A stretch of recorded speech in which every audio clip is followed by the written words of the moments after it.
Welcome back friends. तो आज हम मॉक टेस्ट 4 लाए हैं जो जनरल अवेयरनेस पे रहेगा जेके एसएसबी वीएलडब्ल्यू एस्पिरेंट्स के लिए। तो आपको बता दूं ये मॉक टेस्ट बिल्कुल एग्ज़ाम ओरिएंटेड रहने वाला है। तो हाँ, हालांकि लास्ट जो वीडियो मैंने टूरिस्ट डेस्टिनेशन पे बनाई है वो मुझे खुद पता है कि वो उतनी अच्छी नहीं बनी है क्योंकि थोड़ी सी प्रॉब्लम आ गई थी उसमें। मैंने खुद उतना ज़्यादा सर्च किया नहीं, लेकिन इस पे मॉक टेस्ट पे 2 दिन पूरे लग गए मुझे बनाने में। आई होप आपको ये अच्छा लगे और इससे आपको कुछ हेल्प हो। अगर आपने जनरल अवेयरनेस अभी तक कंप्लीट नहीं किया है तो पहले प्लेलिस्ट जाकर देख सकते हो। एक जनरल अवेयरनेस की प्लेलिस्ट है, उसके साथ हिस्ट्री और पॉलिटी की अलग प्लेलिस्ट है और जम्मू एंड कश्मीर की जीके की भी अलग है। तो 4 प्लेलिस्ट हैं, अलग अलग सेपरेट हमने रखी हुई है, मिक्स नहीं किया हुआ। तो पूरा जनरल अवेयरनेस का ऑलमोस्ट पूरा सिलेबस जो है वो अपलोड कर दिया है। तो आइए स्टार्ट करते हैं। मॉक टेस्ट आज का बहुत इंपॉर्टेंट रहने वाला है, बिल्कुल एग्ज़ाम ओरिएंटेड होगा। और अगर आपके 20 में से 17 या 18 मार्क्स आते हैं तो उसका मतलब आपकी प्रिपरेशन अच्छी जा रही है। आइए स्टार्ट करते हैं। सबसे पहला क्वेश्चन है, विच of the following committee suggested incorporating fundamental duties in the Indian constitution. आपको बताना है फंडामेंटल ड्यूटीज़ इंडियन कॉन्स्टिट्यूशन में किसकी रिकमेंडेशन पे, किस कमेटी की रिकमेंडेशन पे इंक्लूड की गई थी एक अमेंडमेंट के तहत। अभी यहाँ पर आपने कमेटी का नाम बताना है और कुछ नहीं। तो यहाँ पर आपको बताना है कमेटी का नाम। तो राइट आंसर रहेगा ये स्वर्ण सिंह कमेटी की रिकमेंडेशन पे फंडामेंटल ड्यूटीज़ को ऐड किया गया था। आर्टिकल 51A में आपको फंडामेंटल ड्यूटीज़ मिलेंगी और ये 42 अमेंडमेंट एक्ट के तहत ऐड किया गया था। आगे चलते हैं। विच of the following new DPSP directive principle of state policy से क्वेश्चन है। आपको बताना है कौन सा नया DPSP ऐड हुआ था 42 amendment section 42nd amendment act के तहत। तो ये DPSP आपने पढ़ा होगा तो आपको बताना है 42nd अमेंडमेंट एक्ट के तहत कौन सा नया DPSP ऐड किया गया था। तो इसका राइट आंसर क्या रहने वाला है। इसका राइट आप सब ने पढ़े होंगे आर्टिकल 36 से लेकर आगे 51 तक। तो आपको वहाँ पर मालूम हो गया होगा कि कौन कौन से आर्टिकल कहाँ आते हैं, क्या क्या चीज़ें आती हैं। तो यहाँ पर इसका आंसर है to promote the equal justice and to promote free legal aid to the poor. तो ये जो आर्टिकल था ये सब पार्ट ऐड किया गया था 42 अमेंडमेंट के तहत। ये कौन से आर्टिकल में है? अप्रॉक्सीमेटली आई थिंक 39A में ये डाला हुआ है DPSP। आगे चलते question number 3। In India GST is based on the dual model GST adopted in. जो इंडिया में GST अडॉप्ट की गई है वो ड्यूल मॉडल GST है। तो वो कौन सी कंट्री के बेस्ड पे अडॉप्ट और कौन सी कंट्री में थी ये सबसे पहले फिर इंडिया में अडॉप्ट की गई। तो यानी किस कंट्री की बेस पे ये अडॉप्ट की गई, कौन सी कंट्री का मॉडल है ये ड्यूल अपना मॉडल GST। तो इसका राइट आंसर इसका राइट आंसर रहेगा कनाडा का जो ड्यूल मॉडल GST था यही अडॉप्ट किया गया था इंडिया में। आगे चलते हैं question number 4। Which among the following was not one of the silent feature of Poona pact. Poona pact आपने पढ़ा होगा 1932 में पूना पैक्ट हुआ था। ये जो पूना पैक्ट था ये गांधी जी और डॉक्टर BR अम्बेडकर के बीच में हुआ था। आपको बताना है इस जो फीचर साइलेंट फीचर्स दिए इनमें से कौन सा पूना पैक्ट का फीचर नहीं है। Not is one of the silent feature, not लिखा है। तो reservation of provisional legislation in favour of depressed classes, reservation रखेंगे डिप्रेस्ड क्लासेस के लिए, ये तो ठीक है। 18% रिजर्वेशन डिप्रेस्ड क्लासेस की लेगी सेंट्रल लेजिस्लेचर में, ये भी आपको वहाँ पर दिखेगा।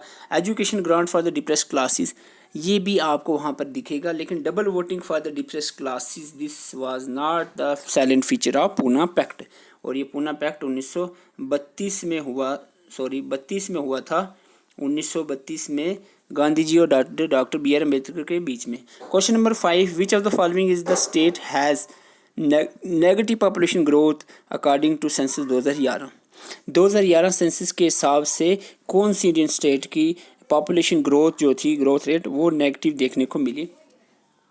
तो ये क्वेश्चन बहुत बार देखने को मिला है एग्जाम में। And this state was Nagaland. Okay, question number 6। According to the census 2011 what was the population growth rate of the India from 2001 से लेकर 2011 तक। आपको इंडिया की पॉपुलेशन ग्रोथ रेट पूछी गई है 2001 से 11 तक, जो डिकेडल डिकेड और 10 साल की जो पॉपुलेशन ग्रोथ है वो पूछा गया है। तो जो 2001 से लेकर 11 तक की जो पॉपुलेशन ग्रोथ रेट थी इंडिया की वो थी, आपको बताना है, ये आपका राइट आंसर रहेगा 17.72 17.7 17.72% जो थी डिकेडल ग्रोथ रेट रही है इंडिया की 2001 से 11 तक। क्वेश्चन नंबर 7 पे आते हैं। India is dash Grover of pulses. बहुत सिंपल क्वेश्चन है। पल्सिस का रैंक इंडिया का पल्सिस ग्रो करने में कितने नंबर पे है? क्या वो लार्जेस्ट है, स्मॉलेस्ट है या सेकंड लार्जेस्ट है?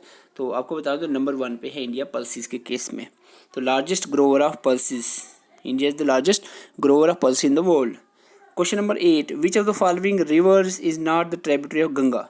इनमें से कौन सा रिवर है जो गंगा की ट्राइब्यूटरी नहीं है? ये तो आपको पता है, ये भी आपने पढ़ा होगा, गोमती भी। तो इंद्रावती जो है is not the tributary of Ganga river.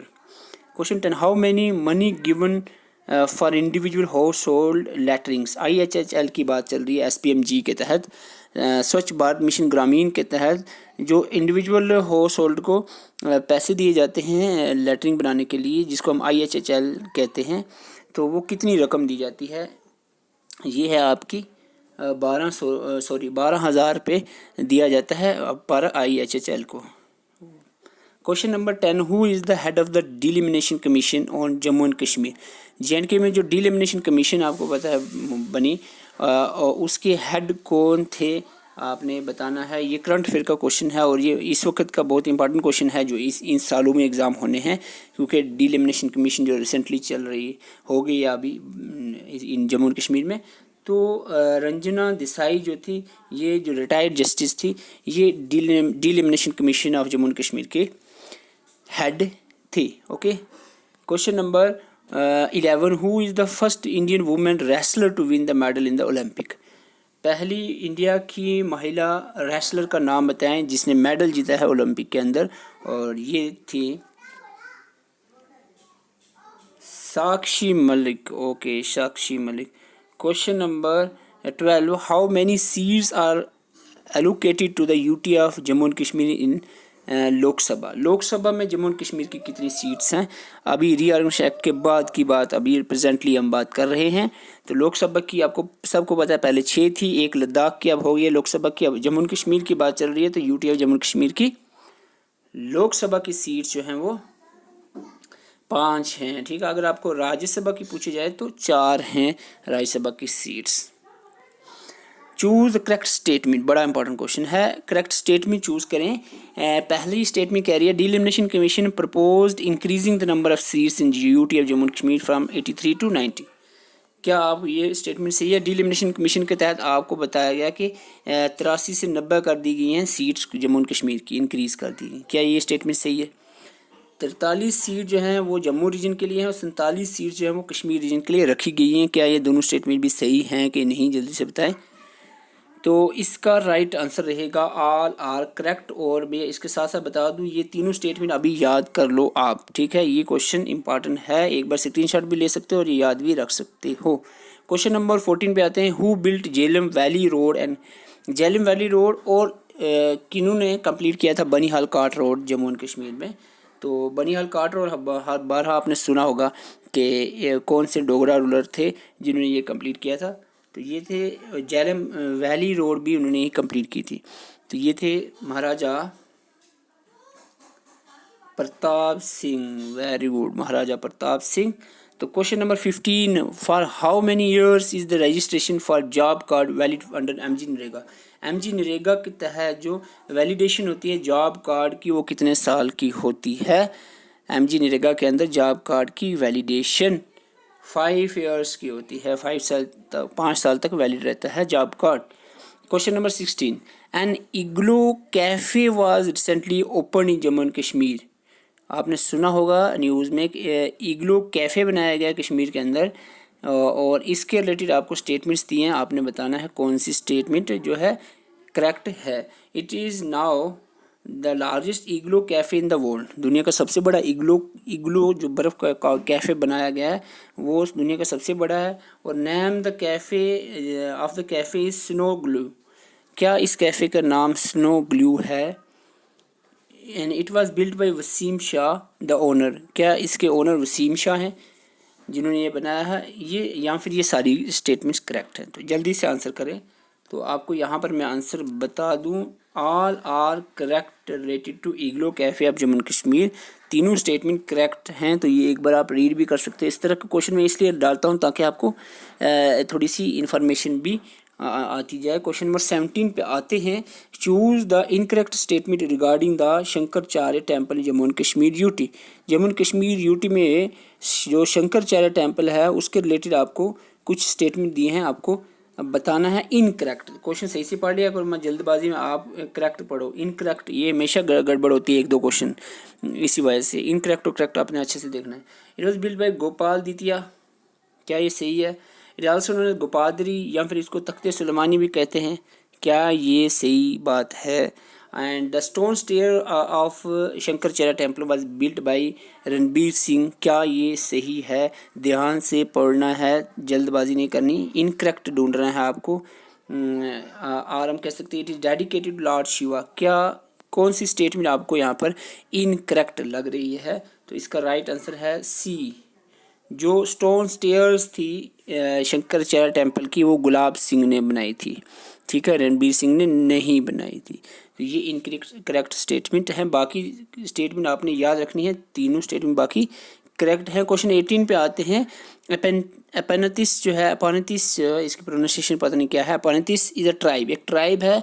वो कौन से स्टेट की ट्राइब है आपको बताना है। ट्राइब है कौन सी स्टेट की एपेनथिस? तो ये जो है अरुणाचल प्रदेश की ट्राइब है। Okay, question number 19, which of the following pair is not correctly match. National park से क्वेश्चन तो डेफिनेटली देखने को मिलेगा। आपको बताना है इनमें से कौन सा पेयर करेक्टली मैच नहीं है, नॉट करेक्टली मैच, ठीक है। कान्हा नेशनल पार्क मध्य प्रदेश में है कि नहीं, आपको मालूम होना चाहिए। सुल्तानपुर नेशनल पार्क असम में है कि नहीं, तो यहाँ पर मैं कान्हा का बता देता हूँ, राइट है। गिर गुजरात आपको मैंने बताया भी था, Gir Gujarat yes. Bandipur national park Karnataka yes. तो यहाँ पर जो इनकरेक्ट है वो है आपकी सुल्तानपुर नेशनल पार्क, ये असम नहीं, इट इज़ इन हरियाणा, ठीक है। सुल्तान फिल्म जैसे हरियाणा में बनी थी ना, आपने ऐसे याद रखना है, सुल्तानपुर नेशनल पार्क हरियाणा में है, असम में नहीं है। तो ये इसका आंसर होगा बी। क्वेश्चन लास्ट है, where is the Pushkar fair. जो मेला है ना, पुष्कर मेला, वो कहाँ पर होता है आपको बताना है। Pushkar fair held at Ajmer, very good. तो ये 20 क्वेश्चंस बड़ी मैंने 2 दिन लगाए हैं, ऐसा नहीं है कि बिल्कुल ऐसे में कुछ भी डाल देता। अकॉर्डिंग टू सिलेबस करने में इसको काफ़ी टाइम लगा है। तो अगर आपको वीडियो अच्छी लगे लाइक करें और चैनल को ज़रूर सब्सक्राइब करें, और डिस्क्रिप्शन में टेलीग्राम का लिंक है, उसको ज्वाइन कर सकते हैं। और इसके अलावा आपको बता दूँ, अगर आपको नोट्स चाहिए हैं तो वो आप ले सकते हैं व्हाट्सएप मैसेज करके। आपको जनरल अवेयरनेस के कंप्लीट नोट्स और कंप्यूटर के कंप्लीट भी और ईजी नोट्स भी आपको प्रोवाइड किए जाएंगे। सिर्फ 49 रुपीज़ आपको इसके लिए पे करना है। तो बहुत सारे एस्पिरेंट सोच रहे होंगे कि सर आप बिज़नेस में आ गए, आप बिज़नेस को चलाने लगे। बिज़नेस की बात नहीं, मेहनत की बात कर रहे हैं। रात को 12 बज गए, आज रात को मतलब 12 बज गए इसको मॉक टेस्ट को सेटिंग करने में। इसकी जो आपको स्क्रीन नज़र आ रही है, इसको सेटिंग करने में बहुत टाइम लगता है, 3-4 घंटे लग जाते हैं। तो मतलब 2 दिन इसको लगभग बनाने में लगे हैं। मेहनत के कोई मैं इसमें चार्ज नहीं कर रहा हूँ। और जो नोट्स बनाने में लगे 200 पेज का एक नोट्स है, 400 पेज के नोट्स हैं दोनों, तो उसको वो अलग बात है। ये इसलिए कि जो इसके चलो इसके एक्सपेंडिचर तो कम से कम पूरे हो जाए, जो वीडियोस बनाने उस पर लगते हैं। जब सपोज माइक लाना पड़ता है, या अभी फ़िलहाल अभी मैं सोच रहा हूँ कि टैब होना चाहिए ताकि वीडियोस थोड़ी अच्छी बन सके, क्वालिटी। बहुत सारे स्टूडेंट्स का कहना है कि मैप के थ्रू पढ़ाओ ज्योग्राफी, तो उसके लिए टैब चाहिए होता है। बहुत सारी चीज़ों के लिए टैब चाहिए होता है। तो टैब जो होता है डिजिटाइजर विद स्टाइलस, तो 30,000 का लगभग अपने जेब से मैं अब 30,000 पे खर्चूँ, इतना मैं दयालु तो होनी। हाँ, मैं सोशल सर्विस की कोशिश कर रहा हूँ कि आप तक कुछ अच्छा आपकी हेल्प की जाए, लेकिन भाई इतने पैसे बंदे को नहीं होते, अपनी फैमिली होती है। तो इसलिए कम से कम जितने एक्सपेंडिचर इस पे हो रहा है वीडियोस बनाने और अपलोड करने पे, इसमें फाइबर का भी आता है। फाइबर के भी मतलब फाइबर की भी वीडियो अपलोड कहाँ होती है, तो इसमें बड़े चार्जेस होते हैं, माइक, फाइबर, डिजिटाइजर, स्लाइडर्स वगैरह। मेहनत को छोड़कर जो है इसमें एक्सपेंडिचर कम से कम वो तो कवर अप हो जाए, तो इसके लिए ही आपको छोटा सा चार्ज रखा हुआ है। अगर आपको ये बड़ा लगता है तो आप फिर आपकी मर्ज़ी है, जैसा आप सोच सकते हैं। अदरवाइज़ इस मैसेज व्हाट्सएप नंबर पे आप मैसेज करके, जो बहुत सारे लगभग 1,000-2,000 से ज़्यादा एस्पिरेंट्स से नोट्स ले लिए हैं, लेकिन कुछ अभी भी रह रहे हैं ना, को बाद में आपको पता चले कि ये पहले क्यों। बहुत सारे एस्पिरेंट मुझे कहते हैं कि भाई पहले मुझे नहीं पता चला। तो ये नोट्स बड़े हेल्पफुल हैं। तो मतलब बंदा वीडियो देख के पता चल जाना चाहिए आपको कि जो नोट्स होंगे हेल्पफुल ही होंगे। वीडियोस तो आप देख सकते हैं लेक्चर में जाकर। तो जनरल अवेयरनेस और कंप्यूटर के कंप्लीट नोट्स आपको यहाँ पर प्रोवाइड किए जाएंगे 49 रुपीज़ के अंदर। अगर आपको मॉक टेस्ट और एमसीक्यूज़ चाहिए हैं, वो भी आपको 200-300 एमसीक्यूज़ और उसके साथ 6-7 मॉक टेस्ट आपको प्रोवाइड किए जाएंगे। वो अलग से 49 रुपीज़ उसके चार्ज हैं अगर आपको चाहिए। नहीं तो नोट्स आप ले सकते हैं दोनों सब्जेक्ट के कंप्लीट। तो थैंक यू फॉर वॉचिंग।